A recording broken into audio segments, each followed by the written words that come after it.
আজকের ক্লাসে আমরা শিখবো কিভাবে বিদেশগামীরা বা আপনারা যারা যারা যে কোনো কাজে বিদেশে যাচ্ছেন আপনারাও কিভাবে খুবই ইজিলি ইংরেজিতে কথা বলা শুরু করে দিতে পারেন।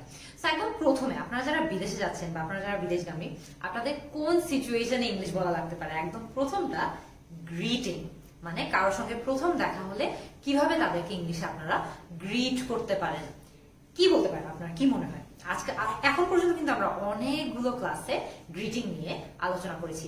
Good dash, good morning, good afternoon, good evening, good night. তো খেয়াল করে দেখবেন গ্রিটিং দেয়া বা কাউকে গ্রিট করা, কারোর সঙ্গে দেখা হলে তাদেরকে গ্রিট করা কিন্তু খুবই ইজি। এরপরে আপনারা হয়তো বা জিজ্ঞেস করতে চাইতে পারেন যে তারা কেমন আছে। How dash, how are you, আপনি কেমন আছেন। হাউজ ইট গোয়িং, এর মানে হলো যে দিনকাল কেমন যাচ্ছে। হাউজ ইট গোয়িং। অথবা যদি এমন কেউ হয়ে থাকে যার সঙ্গে আপনার আগে থেকে পরিচয় আছে, আপনি জাস্ট জানতে চান তারা এখন কেমন আছে, হাউ হ্যাভ ইউ বিন, যে আপনি কেমন আছেন। হয়তোবা কয়েকদিন পরে দেখা হয়েছে, অনেকদিন পরে দেখা হয়েছে, আপনি জানতে চাচ্ছেন তারা এখন কেমন আছে, তখন আপনারা ইউজ করবেন how have you been, how are you, how is it going. অথবা আপনি এটাও বলতে পারেন হাউ হ্যাভ ইউ বিন। এরপরে আরেকটা খুব কমন সিচুয়েশনেও কিন্তু আমরা যারা বিদেশে যেতে চাই বা বিদেশগামী যারা আছে তাদেরকে কিন্তু ইংরেজিতে কথা বলা লাগতে পারে। সিচুয়েশনটা কি? মনে করেন আপনি এয়ারপোর্টে গেলেন, এয়ারপোর্টে যাওয়ার পরেও কিন্তু অনেক দূর আপনাকে ইংলিশে কথা বলা লাগতে পারে। তো আমরা এখন শিখবো কিভাবে আমরা এয়ারপোর্টেও চাইলে খুবই সহজে ইংলিশে কথা বলতে পারি। মনে করেন আপনি এয়ারপোর্টে গেলেন এবং আপনি কোনো একটা জায়গা বা কোনো একটা নির্দিষ্ট জায়গা কোথায় সেটা কাউকে জিজ্ঞেস করতে চাচ্ছেন। কিভাবে জিজ্ঞেস করতে পারেন? Where is dash, where is gate number 14, মানে 14 নম্বর গেটটা কোথায়।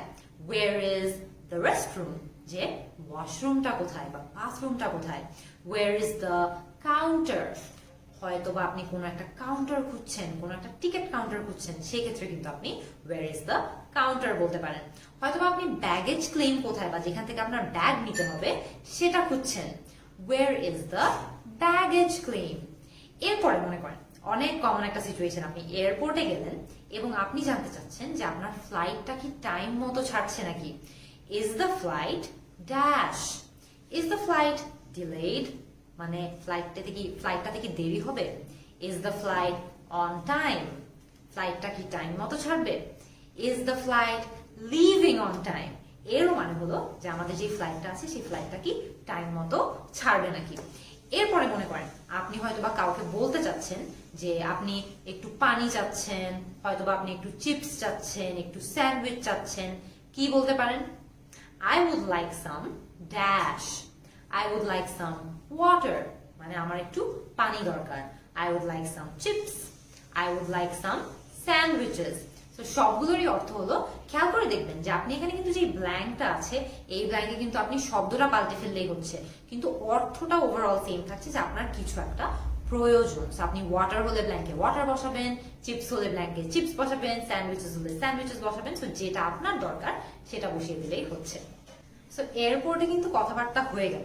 এখন মনে করেন যে আপনি প্লেনে উঠে গিয়েছেন, এখনো কিন্তু আপনার কিছু কিছু জিনিস ইংরেজিতে বলা লাগতে পারে। কি কি হতে পারে? মনে করেন আপনি বলতে চাচ্ছেন যে আপনি কিছু একটা খেতে চাচ্ছেন, কিছু একটা পান করতে চাচ্ছেন বা কিছু একটা পড়তে চাচ্ছেন। কিভাবে বলতে পারেন? May I have something to dash, may I have something to eat, যে আমাকে কি খাবারের কিছু দেওয়া যেতে পারে। May I have something to drink, যে আমি কিছু একটা ড্রিঙ্ক করতে চাচ্ছি, হয়তো আপনি পানি চাচ্ছেন, হয়তো বা জুস চাচ্ছেন, সেই ক্ষেত্রে আপনি ইজিলি এটা বলতে পারেন যে may I have something to drink. অথবা may I have something to read, যে আমাকে কি পড়ার জন্য কিছু দেওয়া যেতে পারে। অনেক সময় প্লেনে কিন্তু ম্যাগাজিন থাকে, নিউজ পেপার থাকে। তো আপনি যখন ম্যাগাজিন চাচ্ছেন বা নিউজ পেপার চাচ্ছেন, হয়তো বা কোনো গল্পের বই চাচ্ছেন, সেই ক্ষেত্রে কিন্তু আপনি ইজিলি এটা বলতে পারেন যে may I have something to read. এরপরে মনে করেন আরেকটা খুব কমন সিচুয়েশন, প্লেনের ভেতর আপনার কিছু একটা প্রয়োজন, হয়তোবা হেডফোনস প্রয়োজন, হয়তোবা আপনার একটা ব্ল্যাঙ্কেট বা কাঁথা প্রয়োজন, হয়তোবা পিলো বা বালিশ প্রয়োজন, হয়তোবা একটা গ্লাস অফ ওয়াটার বা একটা পানির গ্লাস দরকার। তো সেই ক্ষেত্রে আপনি কিভাবে বলতে পারেন সেটা ইংলিশে? খুবই easy. Could I get a dash, could I get a pair of headphones, যে আমাকে কি হেডফোনস দেওয়া যাবে।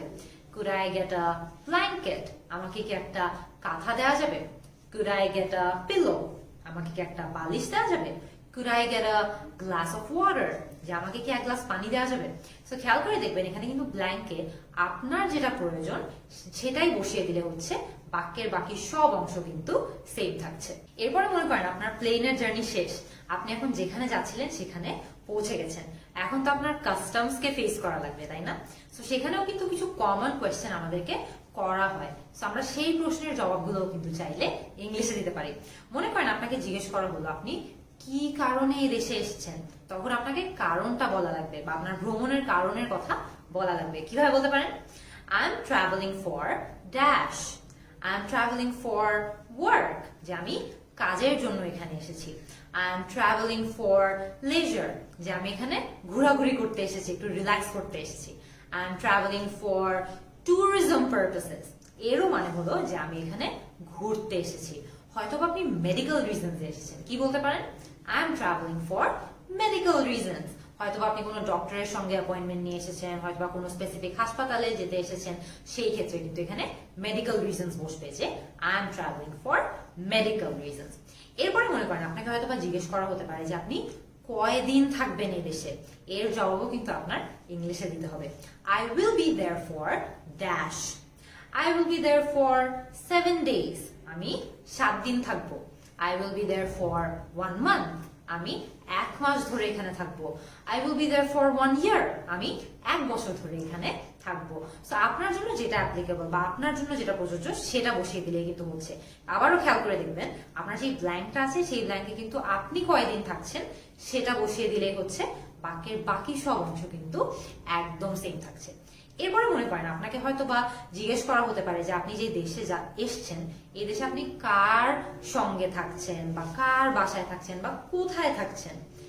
I am dash, I am staying with family, যে আমার হয়তো বা ফ্যামিলির কেউ আছে, আমি তার সঙ্গে থাকছি।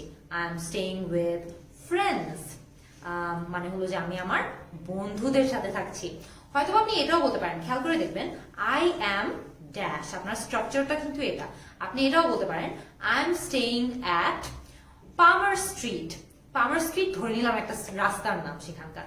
So I am staying at পামার street, যে আমি পামার স্ট্রিটে একটা জায়গায় থাকছি। সেখানে কিন্তু আপনি খুবই easily I am staying with family বলতে পারেন, I M staying with friends বলতে পারেন। যদি একটাও না বলে আপনি আপনার অ্যাড্রেসটা বলতে চান, I am staying at পামার street বলতে পারেন, আপনার স্ট্রিটের নামটা বসিয়ে দিবেন।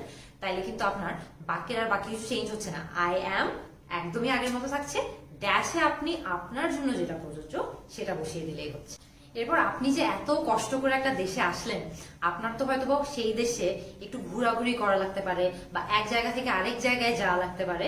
সো এই সিচুয়েশন গুলোতেও কিন্তু আপনি ইজিলি ইংরেজি বাক্য ইউজ করে ব্যবহার করতে পারবেন বা সেই ইংরেজি বাক্যগুলো ব্যবহার করতে পারেন। কি কি হতে পারে? মনে করেন আপনি হয়তো একটা ফার্মেসি খুঁজছেন, একটা বুক স্টোর খুঁজছেন, হয়তো আপনি একটা গ্রোসারি স্টোর খুঁজছেন, একটা দোকান খুঁজছেন, একটা হাসপাতাল খুঁজছেন, যে কোনো কিছু। এরকম সিচুয়েশন কিন্তু খুবই কমন। একটা নতুন দেশে গেলে কিন্তু আমাদের অনেকগুলো জায়গা খুঁজে বের করা লাগতে পারে। আপনি কি বাক্য ইউজ করতে পারেন? Where is the dash? Where is the pharmacy? যে ফার্মেসিটা কোথায়? Where is the bookstore? Where is the grocery store? Grocery store মানে হলো যেখান থেকে আপনি হয়তো বা আপনার শাকসবজি কিনতে পারেন, আপনার দৈনন্দিন যা যা লাগে এই ধরনের জিনিসগুলো, শাকসবজি, ফলমূল, এই জিনিসগুলো সাধারণত গ্রোসারি স্টোরে পাওয়া যায়। Where is the hospital? হাসপাতালটা কোথায়? Where is the bus station? Where is the city center? So খেয়াল করে দেখবেন আপনি যখন একটা নতুন দেশে যাবেন বা একটা নতুন জায়গায় যাবেন, আপনি কিন্তু আগে থেকে জানেন না যে সেখানকার হসপিটালটা কোথায়, সেখানকার হসপিটালগুলো কোথায়, বা সেখানকার সিটি সেন্টারটা কোথায়, সেখানকার ফার্মেসি বা বুক স্টোর এগুলো কোথায়। তো তখন কিন্তু সেগুলোকে খুঁজে বের করতে আপনার হয়তো বা এই প্রশ্নটা কাউকে করা লাগতে পারে। তো তখন আপনি ইজিলি এই জায়গাগুলো খুঁজে বের করতে পারবেন এই প্রশ্নটা করে।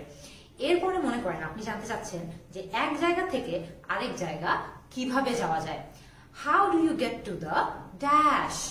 How do you get to the train station? যে ট্রেন স্টেশনে কিভাবে যেতে হয়। বা how do you get to the bus station? যে আমি বাস স্টেশনটাতে কিভাবে যেতে পারি বা কিভাবে যেতে হয়। How do you get to the hospital? How do you get to the zoo? How do you get to the university? খেয়াল করে দেখবেন আপনি যেখানে যেতে চাচ্ছেন বা যেখানে এমন একটা জায়গা যেখানে কেমনে যেতে হয় সেটা জানতে চাচ্ছেন, সেই সিচুয়েশন গুলোতে কিন্তু আপনি ইজিলি এই বাক্যটা ইউজ করতে পারেন। বাক্যটা কি? How do you get to the dash? এখানে ড্যাশে কিন্তু আপনি যেখানে যেতে চাচ্ছেন সেটার কথা বসিয়ে দিলেই হচ্ছে। এরপর একটা নতুন দেশে গেলে বা একটা নতুন জায়গায় গেলে কিন্তু অনেক ধরনের সমস্যার সম্মুখীন হতে হয় বা অনেক ধরনের প্রবলেমস আমাদেরকে ফেস করতে হয়। সো 3টা কমন প্রবলেম নিয়ে আমি আজকে আলোচনা করবো। প্রথম প্রবলেম, মনে করেন আপনি আপনার পাসপোর্ট হারিয়ে ফেলেছেন বা আপনার এনআইডি কার্ড হারিয়ে ফেলেছেন, আপনার মানি ব্যাগটা কোথাও ভুলে রেখে এসেছেন বা আপনার ক্রেডিট কার্ড হারিয়ে ফেলেছেন। সেই ক্ষেত্রে কিন্তু আপনি ইংলিশে কাউকে বুঝাতে পারবেন বা এই সমস্যাটার কথা ইংলিশে কাউকে বলতে পারবেন। কিভাবে? I have dash, I have lost my passport. এর মানে হলো যে আমি আমার পাসপোর্টটা হারিয়ে ফেলেছি। I have lost my NID card, যে আমি আমার ন্যাশনাল আইডি কার্ড বা এনআইডি কার্ডটা হারিয়ে ফেলেছি। I have misplaced my money bag, যে আমি আমার মানি ব্যাগটা কোথায় রেখেছি মনে করতে পারছি না, মিসপ্লেস করে ফেলেছি, ভুল জায়গায় রেখে ফেলেছি। I have misplaced my money bag. অথবা আপনি আপনার ক্রেডিট কার্ড হারিয়ে ফেলেছেন হয়তোবা, I have lost my credit card. সেটা কিন্তু খুবই কমন একটা সিচুয়েশন। নতুন একটা দেশে গেলে কিন্তু এই ধরনের সমস্যা আমরা ফেস করতে পারি। আরেকটা খুবই কমন সমস্যা আমাদের ফেস করা লাগতে পারে, মনে করেন যে আপনার সাথে আপনি হয়তোবা কোথাও গিয়েছেন, আপনার টাকা চুরি হয়ে গিয়েছে, আপনার মানি ব্যাগ চুরি হয়ে গিয়েছে, আপনাকে কেউ হয়তোবা একটু স্ক্যাম করেছে। কিভাবে বলতে পারেন? Someone dash, someone stole my money, কেউ একজন আমার টাকা চুরি করে ফেলেছে। হয়তো আপনি এটাও বলতে পারেন সামওয়ান স্টোল মাই ব্যাগ, কেউ আমার ব্যাগটা চুরি করে ফেলেছে। Someone stole my money bag অর্থ কিন্তু সেম। হয়তোবা কেউ আপনার সাথে স্ক্যাম করেছে, ফ্রড করেছে, সামওয়ান স্ক্যামড মি। সামওয়ান, আমরা তো stole my money, stole my money bag, stole my bag এগুলো বলেছি, কিন্তু এর থেকে ভিন্ন যদি কিছু একটা হয়ে থাকে যেটা দিয়ে আপনাকে কেউ স্ক্যাম করেছে, তখন কিন্তু আপনি বলতে পারেন someone scammed me.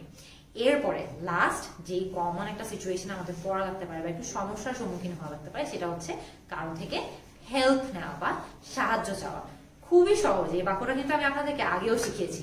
Can you dash, can you help me, আপনি কি আমার সাহায্য করতে পারবেন বা আমাকে সাহায্য করতে পারবেন।